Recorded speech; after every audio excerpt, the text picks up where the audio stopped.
Alright guys, TacticalRab back again today. Hope you're doing well and enjoying your day so far. And after Simp recently claimed that he was better than Priestahh in at least one of the last two titles when they were on the Seattle Surge, Priestahh's now responding in kind and says, look, everybody really knows Simp, who was the best player during Call of Duty Vanguard, but he does respect Simp's confidence in his own ability, definitely setting up a nice little storyline here for the upcoming season between those two teams. Very much interested in your thoughts in the comments below. Hit the like button if you enjoy, subscribe if you're new as always, I would greatly appreciate it. Plenty to get into. Firstly, on the new title MWIII, there's going to be a reveal sometime later today actually for the multiplayer side of the game ahead of COD Next in a couple of days time on the Friday or the Thursday, and then the beta starts I think on the Friday for that weekend on the PS5 at least. Then maybe the next weekend it's the open beta, something like that, but that coincides with the Halo World Championship. So they did a bit of a talking point about this yesterday with some of these. Look, you can't get the Infinity Ward influence out of COD it seems, because they've got these aftermarket parts that you can put on the gun. But okay, they look kind of cool, but like, I don't really care enough to actually want this. And as New York Subliners say, check out my aftermarket secondary with, yeah, a fair few attachments on it. So I'm thinking, all right, here we go again. And we can see here from this screenshot, it ain't pick 10, baby. We're back in business. I mean, look at this pistol. We've got 1, 2, 3, 4, 5, 6, 7, 8, 9, 10 different things. Okay, including a conversion kit you can use to jack up your Renetti pistol. It's whatever. We know how it goes. This does look very similar, this kind of loadout screen, to what we've had in Modern Warfare 2, and maybe they'll change their mind at some point. This isn't like, okay, as much as I'd like it to go back to pick 10, it's not an absolute end-of-the-world scenario as long as the other big things that we want in the game actually arrive. Maps being the main one, and we kind of know what we're getting in terms of maps. Now, speaking of the UI, there actually was this from Ben, who's the design and UI director for Call of Duty MWIII at Central Games. It says in his bio. He says, the UI is the same hot take until Thursday. Kind of saying that whatever we just saw, that ain't the final version, and this is only an iteration, and there's more to come. And, you know, I'd like a different UI. He seems to be confident they've done a good job on it. We'll see on that one. One positive thing is this, because in the most recent game, if you put a red dot on your gun, it would make your gun slower. And generally in COD history, people have preferred to use a red dot sight on their ARs, especially. Even in Ghost, it was very common to use the red dot on the Vector SMG. We actually saw in the OpTic show match the other day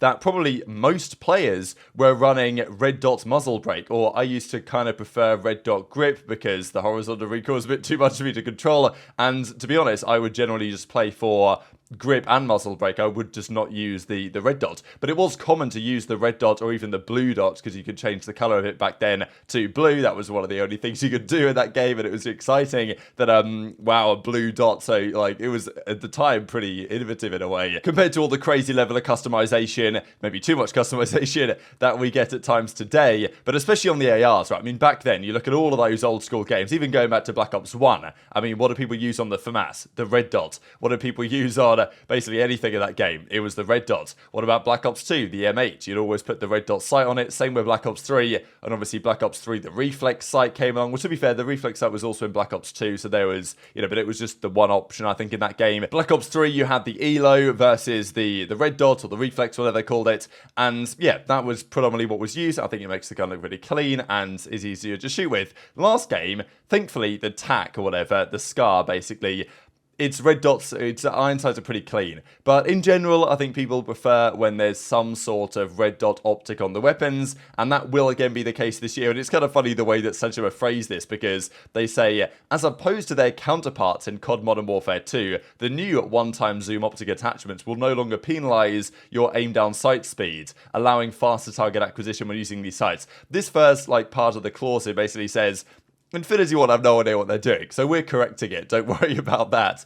And they also go on to say there will be better movement. Now, okay, this guy says, please tell me there's better movement, and they said there's better movement. So, you know, they're just saying what he told them to say. But does that mean there is? We don't know to what extent. It did seem like when we saw that clip the other day of the guy jumping around on high rise that you can mantle way faster. The movement does seem a lot more fluid and better probably in the new game. Hopefully it's not absolutely outrageous. And there was some negativity around this, actually, as Metaphor says, content creator for Ultra, that he's not convinced that it's going to be a massive step. He actually said here in the replies, shooting mechanics are still horrible with visual recall, crosshair bobbing while jumping and strafing. Jump ADS is still massively reduced speed. I don't think people are ready for this game to literally be MW 2.5, which might not be a bad thing. And I think, to be honest, this is what we expected, really, wasn't it?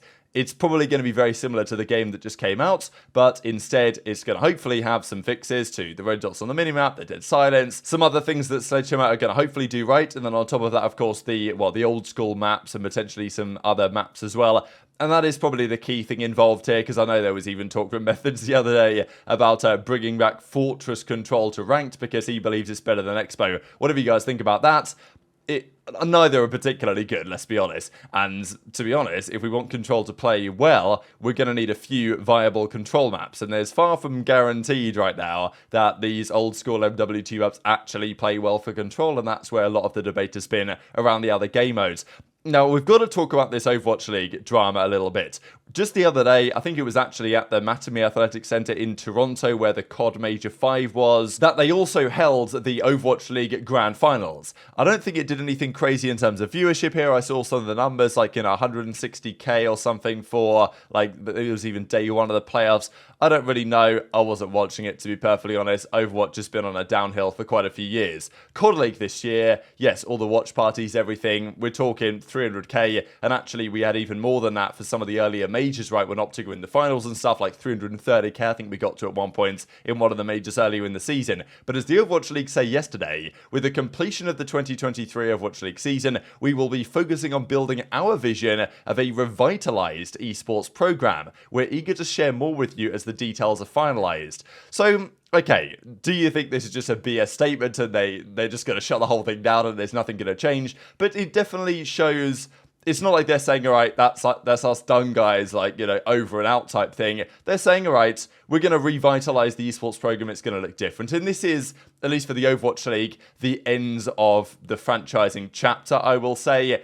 And it will happen to the COD League at some point. But the COD League is healthier than the Overwatch League, maybe not by much, but I think we've got a couple, at least one more year, maybe 2 more years, I don't know. Microsoft will have their own ideas, of course, but yeah, the intention is here from Activision to revitalize their esports program, i.e. change the way it works, and this from Adam Adamu over at Toronto Ultra, or well, also Toronto Defiant, in the Overwatch League, he says, this isn't goodbye, it's until we meet again. So, yeah, I don't know what the plan is. And honestly, how long are the Overwatch League going to take to figure out what their next step is? It could be so long, right? And this is the risk with the COD League as well. It's like, they shut it down, and then it takes them a whole year to figure out what we do next, and there's no season. That would be a disaster. So, I think the reality is that probably Activision just wait for Microsoft to come in here and figure out what they want to do. I'm not really sure if there's any real meaning behind these words. So many employees have been laid off recently as well from all these different companies. But as long as there are video games and people want to play these video games competitively and see who's the best, some form of esports will always exist. Whether it's incredibly grassroots as it used to be, whether it's a $25 billion per entry franchise league, which was going way too far the other way than I think everybody realized at the time, there's probably more of a middle ground that can be found over the coming years. Now, the other day, we saw this clip come out from Pred when they were playing with, I think, Octane and others on this Expo Control. And, well, actually, it was a clip from Sib, but about Pred, when Sib said that he was better than Pred both years they played. He then backtracked and said, well, maybe I wasn't better at this most recent one, MW2, just because, Pred was pretty ridiculous at this most recent title. Sib didn't have his greatest year, and Pred's Search and Destroy this year was completely immense. But he did say that, yeah, Vanguard, during that title, they of course won an event that year at Major 3. He reckons he was the better player on their team and was the best player on his team for quite some time. Pred, as obviously, as you might expect, responded to this now and said, well, he can think what he thinks, but the reality might be different. He said he was better than you at Vanguard? Oh, no way he said that. Listen, man, I'm not gonna say anything. I'm not gonna say anything. I think everyone knows who's actually like go to that game. Everyone thinks it's like a bad thing that he wants to be better than me. I always liked it. Like it's bad only if the person that he's trying to be better than doesn't like it. Yeah. Then it's bad because then it's like, oh my god, why don't you like it? Like why don't you just? But for me, like, I like that shit personally. I just like feeling like my teammates trying to be better than me. Like, I mean, I would expect him to say he's better than me. Like, why would he think? Why would he say that I'm better than him? Even though, like, everyone's gonna have their own opinion. I think after Major 3, I was the best player in the game for that whole until the end of the game. And then MW2, I was probably the best player from like Major 2, Major 3.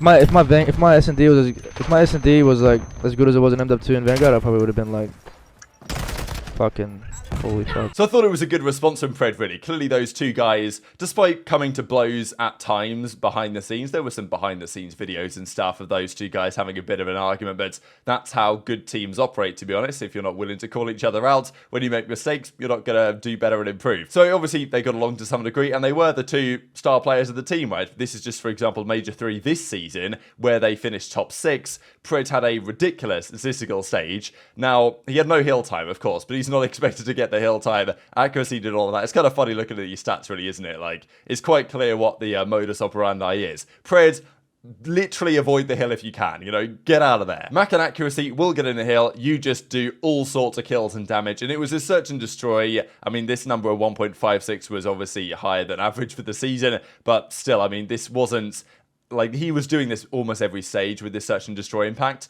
that he wasn't really doing as much so the year before in Vanguard, but he was still Rookie of the Year in Vanguard. The Simp reckons he was better during that year, and Pred says, well, you know, people are going to make up their own minds, but it's quite clear from what Pred said at the start and towards the end that he knows that he was the better player, and he thinks, well, yeah, if I had the same search and destroy as I had at MW2 in Vanguard, I'd have been just so much better than Simp. It's ridiculous. So, you know, these two guys are going on to new rosters for the upcoming season. It's going to be exciting to see how both of these teams do. And I was looking back to Vanguard, actually. Pred got number 2 on the Breaking Point Player of the Year rankings. Of course, number 1, I'm guessing, went to Cellium because he was insane during this season. In fairness, they didn't win anything, so it is what it is. But yeah, Pred's numbers on the year were pretty ridiculous. He got number 2, but to be fair, Sib actually got number 6, so he wasn't too far behind here, and his numbers weren't too dissimilar to Pred's, but Pred was on a different role. Of course, Sib's on the AR, and the MP40 was great. The auto was great, no doubt, and Sib was a really good player that year. I think there's no denying that, but I think Pred was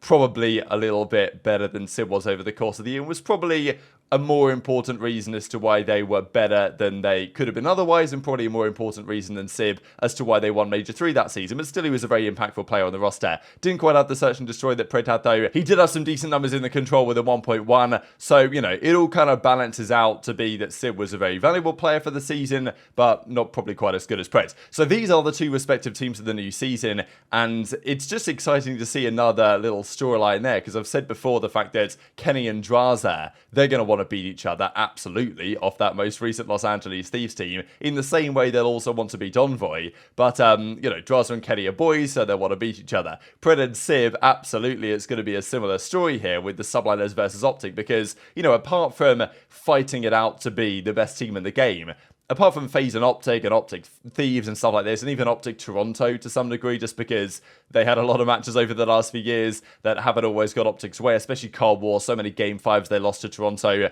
That's a bit of a rivalry that they're trying to get the upper hand in once again. But OpTic versus New York has never been that much of a rivalry, but it's just quite nice to see now, especially given OpTic should have upgraded with Pred and Kenny as well, and with New York, of course, trying to upgrade their World Championship winning team.